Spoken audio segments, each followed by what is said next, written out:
What's up, YouTubers? So before we get started with this video, on Get Up, they're going to be talking about how Chris Paul is out indefinitely due to COVID protocol. So let's see what they have to say about that. Back on Get Up, and we have significant breaking news just into our newsroom from Ramona Shelburne and Brian Windhorst. Clippers superstar Kawhi Leonard is expected to miss tonight's Game 5 against Utah with a right knee injury and could be out for the remainder of the series. He tweaked Yeah, that's a problem. that knee on a drive late in the Game 4 win, grimacing in pain as he planted on his way to the basket. We talked about it a bit yesterday. We didn't see that necessarily being the significant issue that it appears now that it may be. That's one piece of significant basketball news. Here's another. Phoenix star point guard Chris Paul has entered the NBA's health and safety protocol and is out indefinitely, jeopardizing his availability for the Western Conference Finals.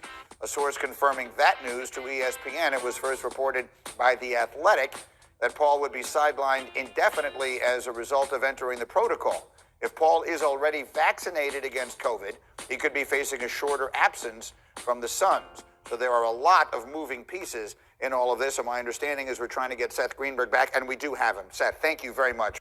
Yeah, so this is out of control. Chris Paul just cannot get a break. If he's not injured during the big playoff games, now he's out with the COVID protocol. I mean, it seems like somebody doesn't want Chris Paul to get to a championship and win a championship. I mean, that's just how it feels. Maybe life doesn't want Chris Paul to win a championship. Like I said, he's always injured during the big playoff games, and now the NBA has him out for COVID protocol. Man, somebody or something doesn't want Chris Paul to get to the championship or win a championship. Racing back in front of the camera. So let's go first off to the Clippers and the Jazz. That series has been so hard fought. Kawhi so good in big moments in this postseason. He was very good in Game 4. What chance do the Clippers have of winning tonight without him? It's really difficult. I mean, you think with Kawhi Leonard, it's not just points, it's rebounds, it's his defense, it's his 50-50 balls, it's his way he keeps plays alive on the glass. I mean, you don't replace Kawhi Leonard, and he makes big plays at the end of the games. Everyone talks about three-level scorers. He's not only a three-level scorer, he's a three-level defender because he can block shots, he can contest you, he can stop you from catching the ball where you want to catch it, and then he gets you extra possessions and hustle plays and on the offensive glass. I mean, that's one guy that they can't replace. And look, more pressure on playoff P, I guess. I mean, that's just the way it's going to be. But you can't replace Kawhi Leonard. I mean, that's just the way it is. He's just too good, and he's a winning player. And what is a winning player? A guy that at the end of the game you can count on. That dude at the end of the game, offensively and defensively, you can count on. So this is going to be a huge problem for the Clippers tonight. I do not trust Paul George at all. He's good to just disappear, and he might do that, especially while all eyes are on him and Kawhi Leonard's out. I don't know what Paul George to expect. I mean, he's been doing good the past couple games, but again, he's too inconsistent, and I don't know what to expect from him. I mean, this is a big problem for the LA Clippers. A team that has won its last two games and looked all of a sudden like it had that momentum we've been waiting for a long time to see from them, now facing at least tonight without their best player. And then you see the words on your screen, could miss remainder of this series. That could tilt absolutely everything as we go here. And so how do you approach that if you're a coach? If you lose your best player in this circumstance, you don't just throw it in and say, well, guys, it's unfortunate that it went this way. Give me an approach from the Clippers tonight and Utah.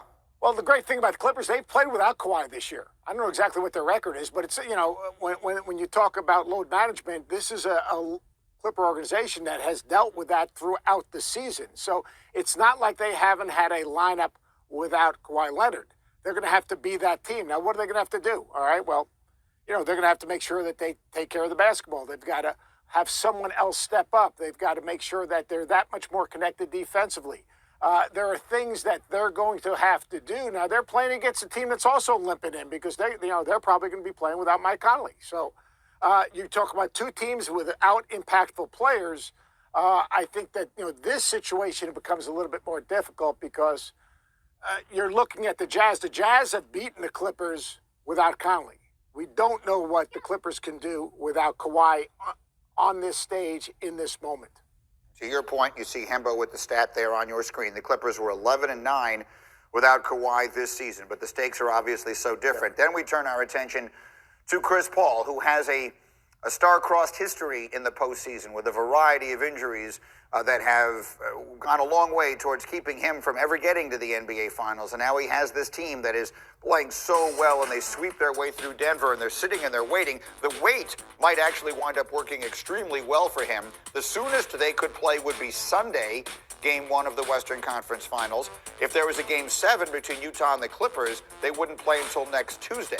So he has that going for him. But clearly, Seth, if they were to have to play without Chris Paul, that would be an enormous loss for the Phoenix Suns. Yeah, it's devastating. Yeah, I think Devin Booker and the rest of the boys can definitely pull the weight for Chris Paul. Obviously, you want Chris Paul there, but Devin Booker has more than proved that he can definitely step up his game and take care of business if need be.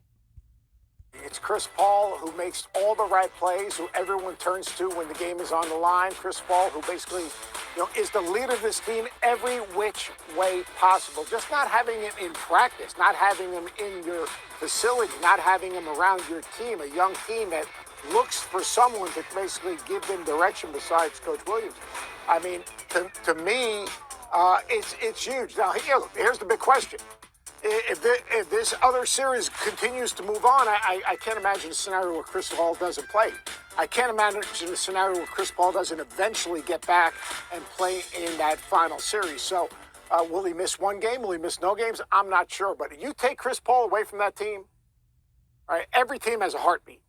And Chris Paul is the heartbeat of the Phoenix Suns. As good as Devin Booker is, as good as Ayton has been, as good as this team has played, whether it's Bridges defensively, running the floor, you'd have to have someone that's going to facilitate to get the ball to people on time, on target, initiate the fast break, make that advance pass.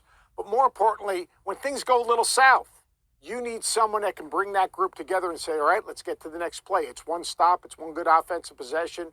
All right, at the end of the game, he's going to make the right play. So there's no replacement for Chris Paul. He's one of those unreplaceable players, and it has as much to do with his leadership as to do with his play on the floor. Yeah, you can't replace Chris Paul, but like I said, Devin Booker has shown that he can definitely step it up in the playoffs. All he has to do is turn on that Mamba mentality, and he can definitely take care of business.